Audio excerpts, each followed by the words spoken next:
जिस तरह से बीजेपी के वोट्स एक्सपेक्टेड थे उस तरीके से आए नहीं।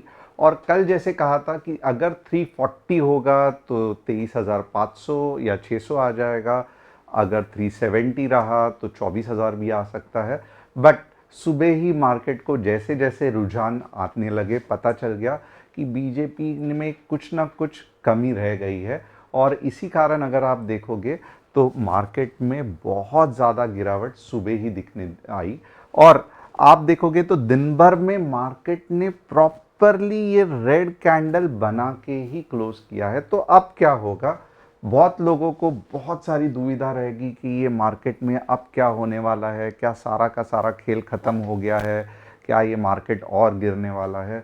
आप मुझे कमेंट करके बताना कि आपको क्या लगता है। उसके बाद जो मुझे लगता है मैं डेफिनेटली आपको एक्सप्लेन करूंगा और उसके साथ लॉजिक भी दूंगा। अब सबसे इंपॉर्टेंट चीज़ है कि ये मार्केट इतना ज़्यादा क्यों गिरा है। तो बहुत सिंपल है कि भले BJP is the majority party, यानी कि अभी भी देखोगे तो जो 240 या 245 एक्सपेक्टेड है या 250 बीजेपी के, और उसके साथ एनडीए गठबंधन जो होगी, ये तो एक चीज़ है कि बीजेपी की ये कोई भी, इंक्लूडिंग मार्केट, ये कोई भी डिस्काउंट नहीं कर रहा है कि एनडीए नहीं आने वाली है। तो ये तो बिल्कुल भी बात नहीं है, एनडीए आने वाली है। बट क्या वो पिछले एनडीए यानी कि पिछले दो सरकार की तरह स्ट्रांग रहेगी, डेवलपमेंट का एजेंडा चलेगा, या जो जो कंपनीज बैंकिंग्स प्राइवेट मीन्स जो बैंक्स थी, या फिर जो पीएसयू कंपनीज थी जैसे कि आरवीएनएल, बाद में आईआरसीटीसी रेल्स रिलेटेड, बाद में oil and gas related companies जैसे ओएनजीसी थी, तो क्या वो वापस उसी तरीके से पैसा कमा पाएगी, प्रॉफिटेबल रहेगी? क्या उनके जो इम्पोर्टेंट डिसीजंस है उसी तरीके से लिए जाएंगे? ये मेजर कंफ्यूजन है मार्केट को। और मार्केट में जब भी कंफ्यूजन रहता है तो दो चीज़ होती है, मार्केट की वोलेटिलिटी कम नहीं होती है, एंड सेकंड, मार्केट में लोग अपना जो शेयर्स है या जो हम कहते हैं कि जो इन्वेस्टेड पैसा है वो बेचना चालू करते हैं। तो अब मार्केट वापस स्टेबलाइज कब होगा? तो सबसे दो इंपॉर्टेंट चीज़ है कि अभी भी इलेक्शंस के रिजल्ट्स भले डाउनसाइड है, बट मार्केट को चाहिए एक क्लियर डायरेक्शन। मार्केट ये बिल्कुल भी नहीं कह रहा है कि मुझे 400 सीट ही चाहिए तब मैं ऊपर जाऊंगा, ये मार्केट को नहीं चाहिए। मार्केट को चाहिए क्लियर डायरेक्शन कि यस, एनडीए बन रही है, उसमें अगर मोदी जी वापस प्राइम मिनिस्टर हो रहे हैं तो सेकंड क्लियरिटी आ गई। दो इम्पॉर्टेंट अलायंस जैसे कि जनता दल है नीतीश जी की, और चंद्रबाबू नायडू जी की जो टीडीपी है, क्या ये प्रॉपरली एक साथ एनडीए गठबंधन में आ रहे हैं? क्योंकि बाद में जो चिराग पासवान जी है या बाकी के जो है वो तो एनडीए के लॉयल है, उसमें गड़बड़ नहीं है। जैसे ही ये चीज़ क्लियर होगी तो सबसे पहले क्या होने वाला है कि ये जो मार्केट का गिरावट है ये कहीं तो भी थमने वाला है। तो ये चीज़ बहुत इंपॉर्टेंट है कि फर्स्ट, एनडीए गवर्नमेंट बन रही है जो कि फिलहाल के लिए मार्केट को अनसर्टन है। मोदी जी प्राइम मिनिस्टर बन रहे हैं फिलहाल के लिए, still market is not clear. Important जब पोर्टफोलियोज का डिस्ट्रीब्यूशन होगा, क्योंकि अब क्या होगा कि जैसे ही मिली जुली सरकार ज़्यादा होती है तो की पोर्टफोलियोज है ये जो अलायंस करते हैं वो मांगना चालू करते हैं। उसके कारण बहुत सारी गड़बड़ होना चालू हो जाती है कि कौन सी मिनिस्ट्री, यानी कि ऑयल एंड गैस किसी के पास जाएगा या रेल्स किसी के पास जाएगा, जो कि बहुत क्लीन पोर्टफोलियो है। तो यहाँ पे गड़बड़ हो सकता है और यही सब चीज़ मार्केट फिलहाल कंसिडर कर रही है। अब इसके बारे में मैं और डिटेल में बताऊंगा, बट सबसे पहले आज क्या क्या हमने किया ये जानना बहुत ज़रूरी है। अगर आप नए हैं तो चैनल को सब्सक्राइब, बेल बटन को हिट करना मत भूलना, और नीचे जो व्हाट्सअप कम्युनिटी की लिंक है उसे क्लिक करके आप हमारे साथ जुड़ सकते हो। क्यों जुड़ सकते हो? क्योंकि अगर आप देखोगे तो दिन भर में हमने जो जो ट्रेड्स लिए बहुत अच्छे खासे चले, और बहुत अच्छा खासा इतने वॉलेटिलिटी में हम पॉइंट्स भी कैप्चर कर सके। ये एक चीज़ हो गया। अब Ashok Buildcon stock jumps 9% to lifetime high on securing project worth 2153 crore, तो ये एक हो गया. Defence stocks bleed up to 15% as profit booking heats up. तो आप सब देख सकते हो कि डिफेंस स्टॉक्स जो कि विजन था एनडीए का, वो किधर तो भी डगमगाया गया है. Adani port stock slums despite overweight call from Morgan, shares rise 114%. अब ये क्यों हो रहा है? क्योंकि अनसर्टेनिटी के वजह से. जैसे ही अनसर्टेनिटी क्लियर हो जाएगी वापस ये राइज होना चालू हो जाएगा. अब हमारा कोई भी टेलीग्राम चैनल नहीं है, सिर्फ एक ही कस्टमर सपोर्ट नंबर है 9152615121. यहाँ पे आप व्हाट्सअप कर सकते हैं. वापस एक बार कहूँगा कि अगर हमसे जुड़ना है तो चैनल को सब्सक्राइब, बेल बटन को हिट करना मत भूलना. आज 3 स्टॉक्स का एनालिसिस करेंगे. अदानी पोर्ट, लाल पैथ लैब, अमर राजा बैटरी. ये कोई भी रिकमेंडेशन नहीं है, जस्ट एक सिंपल मेरा एनालिसिस है. अब निफ्टी कहां पे आके रुक सकती है? तो मेरे हिसाब से बहुत ज्यादा सिंपल है. निफ्टी 20,800 से लेके 20,750 लोवेस्ट कह रहा हूं. लोवेस्ट, मैं ये नहीं कह रहा हूं कि यहीं पे आके रुकेगी, बट जो एक लोवेस्ट रहता है ना, कि आप बताओ कहां तक लोवेस्ट पार्ट निफ्टी का आ सकता है, तो ये जो पार्ट है ये निफ्टी का लोवेस्ट हो सकता है 20,800 से 20,750 के आसपास.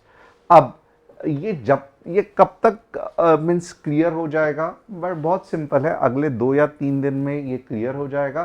तब तक निफ्टी को भी पता चलेगा कि क्या होना है क्या नहीं होना है. अगर बहुत ज़्यादा गड़बड़ हो गई और कुछ ना कुछ जेडीयू ने कहा कि हम इंडिया अलायंस के साथ जाएंगे, टीडीपी ने कहा हम इंडिया अलायंस के साथ जाएंगे, तो ये और नीचे जा सकता है. बट ऐसे होने के चांसेस कम है. बट मार्केट को अनसर्टेनिटी बिल्कुल भी पसंद नहीं आती है, और ये इसी का रिजल्ट है कि जिस तरीके से मार्केट नीचे गिर रहा है.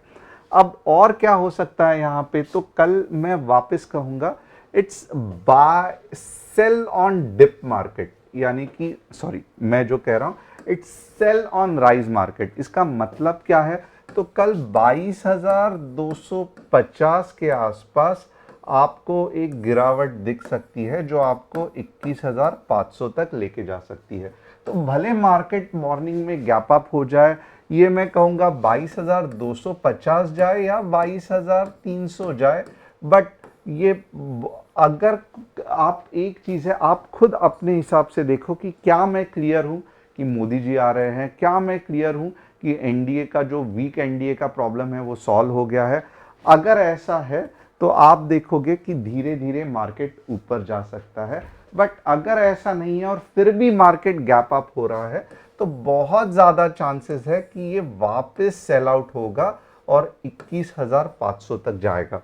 तो कल के लिए मेरे जो लेवल्स है कि मुझे लगता है 22,250 से 22,300 ये एक परफेक्ट लेवल्स रहेगा, जहां पे मार्केट में सेलिंग आ सकती है और आपको 21,500 तक लेके जा सकती है.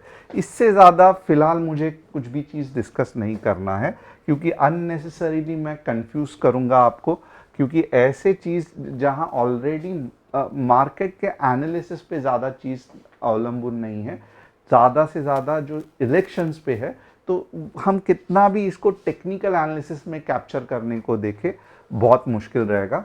वैसे ही अगर आप बैंक निफ्टी देखोगे, तो अगर आपको बैंक निफ्टी के बारे में जानना है, और कल क्योंकि वेडनेसडे भी है, एक्सपायरी भी रहेगी, तो आप यहाँ पे अगर देखना चाहते हो ना, तो बहुत क्लियर है कि आपको बैंक निफ्टी में 48K के आसपास आप शॉर्ट कर सकते हो.